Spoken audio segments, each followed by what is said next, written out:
Ah, a tree, a tree. Um, it's kind of, some of our trees, sometimes we end up where they look like this, okay? And this is going to be, hopefully, this is going to really show you what a difference it makes when you get something textured correctly and get it textured in an interesting way. So what we're going to do now, we're going to take this tree, very flat looking.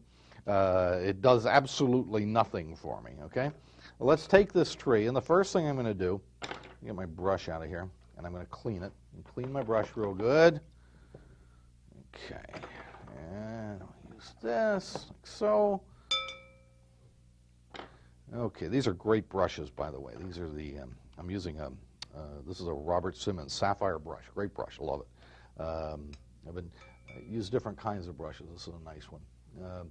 Okay, what I want to do with this, we're going to take some, I need to take a little bit of ultramarine blue. Ultramarine blue is sort of it has a little bit of purple in it, so it's a purpley blue or a violet blue. And then I'm going to take some burnt sienna over here. So we've got the ultramarine blue and burnt sienna. And first thing I'm going to do is I'm going to put a shadow side in here. And we're going to start by putting just a little shadow side, just down like that. It started to improve already. And I'm going to put a shadow underneath this arm right there, or branch, and a shadow side down here, and a shadow side on the bottom of that one, and then right there. Put some shadows underneath here, so, like so. And we're going to take this brush, clean water, this is just water now, and we're going to pull this across.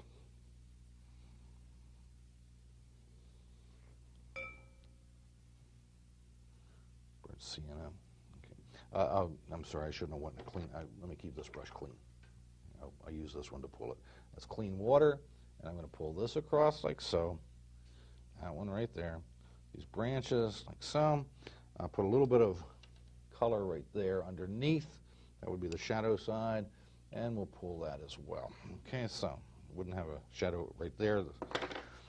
And just a little bit more, like that, like this. And let's pull that a little bit further over. That's good, just like that. Interesting. Okay, the tree got better just by doing that. It got a little bit better. And all that did was give it some roundness by shadowing it. Okay, now next thing we're going to do is we're going to take some salt. And I'm going to drop some salt in it. Let me get my salt shaker. This is a little tricky salt thing I've got. One of my students gave me that. I love it. It's fascinating. You fill it with salt, but the salt doesn't come out. You fill it from the holes on the bottom, but the salt doesn't come out until you're ready for it to come out. And she bought that for me at some, I think down in the Southwest, or I'm not sure where she got it, but it's really, really interesting. All right, so we put a little bit of salt on there. Next thing I'm going to do is I'm going to do a little bit of spritzing.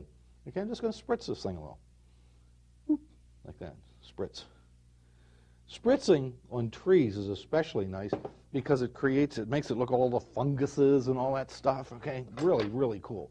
Now I'm going to do just a little bit of scraping and just take some of that and we're just scrape like that. Create some texture in the, okay? A little texture there, a little texture here, a little texture up there. Now I think I'll score. I'll score like this would be a big crack in the tree right there. Maybe the crack comes down and then separates and does that. That'd be a nice crack. Then, over on this side where it's a little bit drier, we'll do a little bit of spattering. So let me get some burnt sienna. Come in here like so. And get off the excess water. And we'll do some spattering and see what that does. Now look how it takes the whole thing and just starts to make that tree look pretty darn interesting, okay? Could use a little bit right there, okay? A little bit up there. So that's spattering. Don't think I'll use the saran wrap on it. We could, but not necessary. So we've spattered it. We put salt on it. We could put a little bit of sponge in there, I guess, if we wanted. Maybe get a little more texture with the sponge. Let's put some, we'll pick an area or two where A little bit of sponge. I'll even go into if I put the sponge into the wet area, it's going to give me a different effect than if I put it into the dry area. It'll bleed a little bit. Okay, so all of those things, you start to get a pretty interesting tree, maybe one more spritz, and boom, got a pretty interesting tree there.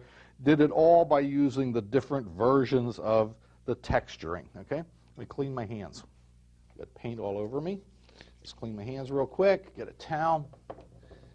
Okay, now that's doing it all with, I won't call them tricks. They're different things that you use to create texture, different ways to create texture without directly painting the texture. All right? I'm going to put this to the